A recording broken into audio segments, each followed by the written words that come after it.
Fedor always so relaxed in the cage, so calm. Antonio Bigfoot Silva on the other side, the opportunity of a career.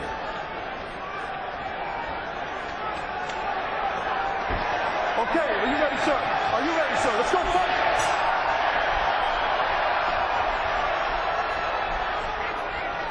In 2004, Fedor Emelianenko defeated Antonio Rodrigo Nogueira to win the Pride Heavyweight Grand Prix. We talked a little bit about that at the fighter meetings, and immediately there is that overhand right that he's known for. Fedor, wow, vicious. He's coming out swinging for the fences. Silva's got to move his head more and keep that right hand up real high when he throws that jab.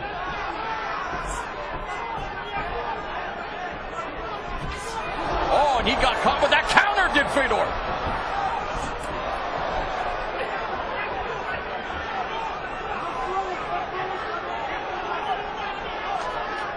Fedor keeps that left hand real low, and it's deceptive because you can't tell he's going to throw it, and he lifts it up in uppercut or hooking fashion.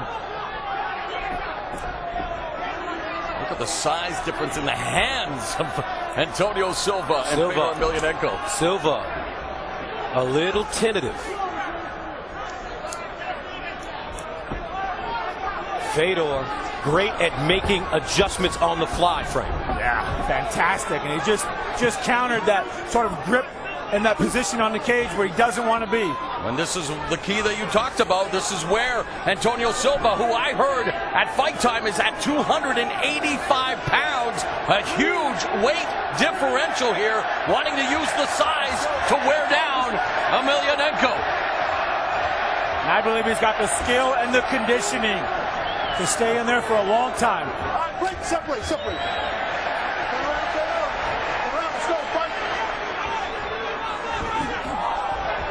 Overhand right, left uppercut by Fedor. But the one thing that's a little worrisome to me about Fedor is he's not setting up that overhand right. And he's already been marked up on his nose. I mean, this is a slugfest. He just landed. Oh, beautiful right hand by Silva that backs up Fedor. Oh, and Silva waved him forward. I'm surprised. Emelianenko's hands are very low here, Frank. Too low. They're too low, but he's used them in the past to lure people in because you can't tell where they're coming from. It's a great deceptive ploy, but it leaves his head open for that long jab. But how many times can you risk fate? He's Fedor. He can do anything he wants.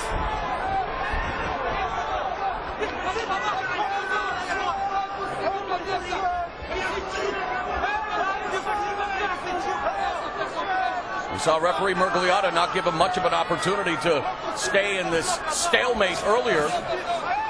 Silva has to get busier. Yeah, that's Silva's responsibility to stay busy in this position if he wants to stay here and be active or remain here for any length of time. Fedor's made a career out of taking beatings early. I think the fans are anticipating maybe a guillotine choke here. He's trying to suck it up tight there, but that's an awful large neck. Well, he's putting a hold in. And the two fighters go to the ground, and Fedor quickly stands up. Those great hips. He squared his hips up, and he did not get taken down from that. Yeah, the last time Fedor won via guillotine choke was back in 2001. I don't know if I agree with Fedor going into this down position. He also won his MMA debut via guillotine choke, and you're right, Fedor doesn't want to stay here. You know, he learned, I think, from the Trapecio Verdum fight. Or maybe not. Or maybe not. Well, he's Fedor. He can do whatever he wants. This is a recording.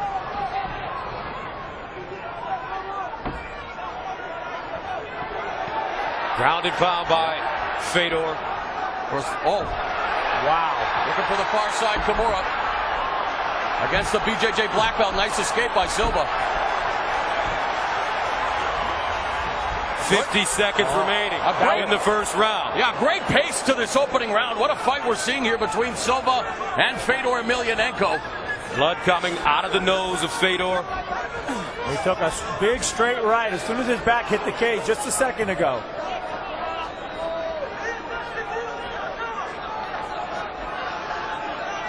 This is where I think Silva needs to do a better job of creating that separation or delivering some short strikes, some knees from this vantage point. Show the referee that you're staying busy. Wow!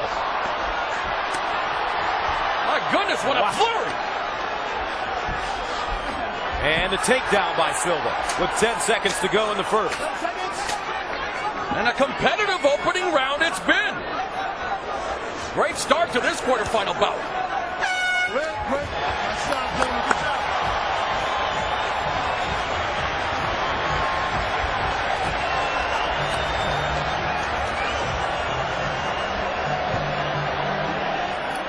A lot of bombs being landed in the first round. Yeah, they wasted no time here. Fedor with just a massive upper hook, and Silva with that extra reach. He popped that right hand a few times, and it backed up. Fedor, look at Silva, wave him on, and they're just marching forward. And I don't like the way Fedor's got his back on the cage because he's taking shots there. He's a smaller guy. He needs to stay a little more mobile. He took that one right on the chin, and he's staying a little too close, in my opinion, to Big Silva. Alistair Overeem, the Strikeforce heavyweight champion, cage side looking on. He'll fight Fabricio Verdum in his first fight. It's off Dexter, I think. I think I saw that kid on Dexter. I think so.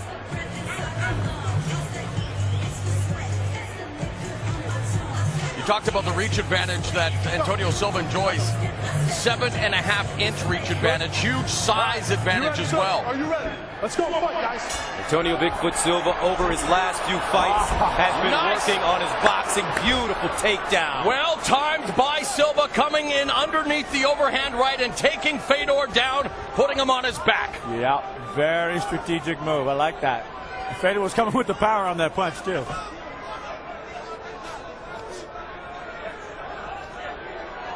I think a lot of people underestimated. I know the odds were something like 5.5 to 1, Fedor being the favorite. I mean, Antonio Silva, as a BJJ black belt, a formidable striker, and again, size does play a factor. Fedor Emelianenko, for all of his strengths and all of his prowess, is an undersized heavyweight. He's finding that out in this fight.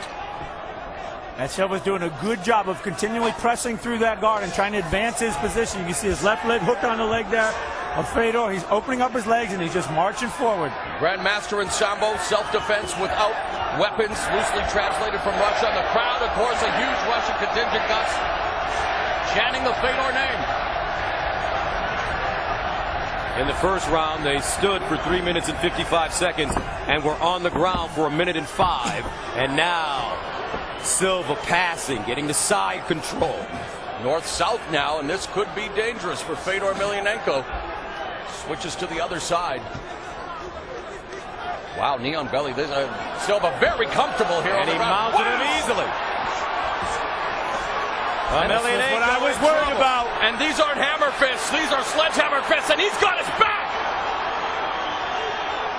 Oh, he stretched him out there. Fedor's got to get his back to the mat again. He's going to have to avoid the blows to do it. We've seen Fedor Emelianenko in trouble before, going back to his Pride days against Kazuki Fujita. And the energy it takes to roll over like that and push through Silva's weight, that's going to fatigue him out. He's going for the choke.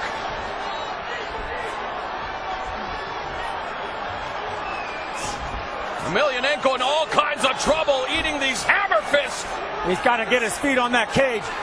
That's too big of a man on top of him. He needs a little more height to get that and take advantage of it. And we still have 2 minutes and 44 seconds remaining in this second round. The great champion in trouble. Silva. Ground and pound. Fedor looks defenseless now. This could be about to end. Antonio Bigfoot Silva putting it on the great Fedor Emelianenko. Silva is absolutely manhandling, dominating Fedor Emelianenko. He should side choke Fedor right here. He should trap his arm and side choke him. And that's what he's going for. That's what he should do. Going for the arm triangle choke. That's a big Fedor's man. in trouble. If he can get his body, if Silva can get his body to the side, he's going to choke him out. Size matters, my friends. We're seeing it here. And from he There he goes. That's really bad positioning. He is choking him with his own arm there. Fedor.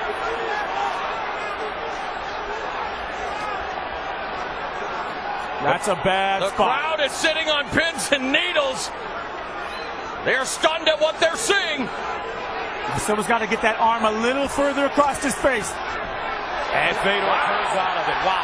The crowd explodes here in New Jersey. A nice escape by Fedor, but how much energy has he expended? This has been a round dominated by Antonio Silva.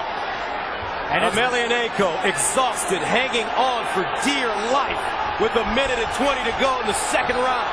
Scheduled for 3 5-minute rounds. This is the Strikeforce Grand Prix heavyweight tournament. Upon showtime, Antonio Bigfoot Silva said he needed to beat a legend, to become a legend. And right now, he's in good shape with 1 minute to go. How did you score the first round, Frank? Because it was very competitive. This one obviously belongs to Antonio Silva. Yeah, I would have, I don't know about the first round. I might have given it to Fedor, but this one is all Silva. Is there an argument for a 10-8 round because of the near submission? Could be. What's hard to tell is to fight out of a choke is a tremendous movement. Oh, knee bar! He's in a knee bar. Now that knee's just below his groin, so it's not exactly on it, but that's got to hurt. 26 seconds to go. Emelianenko's eyes swollen. And Emelianenko's going to go for a leg lock. He's going for a Sambo leg lock. The Grand Master in Sambo. Not affecting Silva at all. He's going to try to break the Bigfoot. 6 seconds. Nope. Not at all. He'll just wait. What a round. Dominant round by Antonio Silva.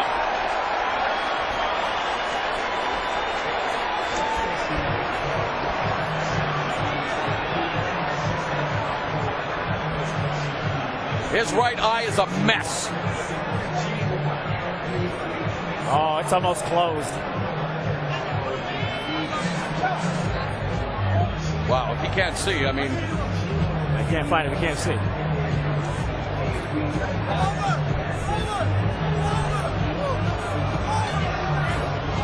Referee Emelianenko has waved off the fight. They're stopping the fight.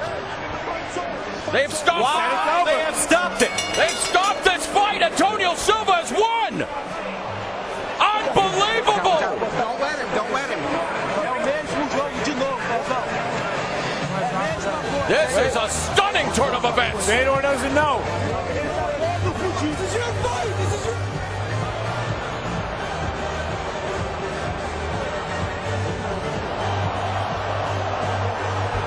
Silva just found out. I mean, his eye is swollen shut. He can't fight.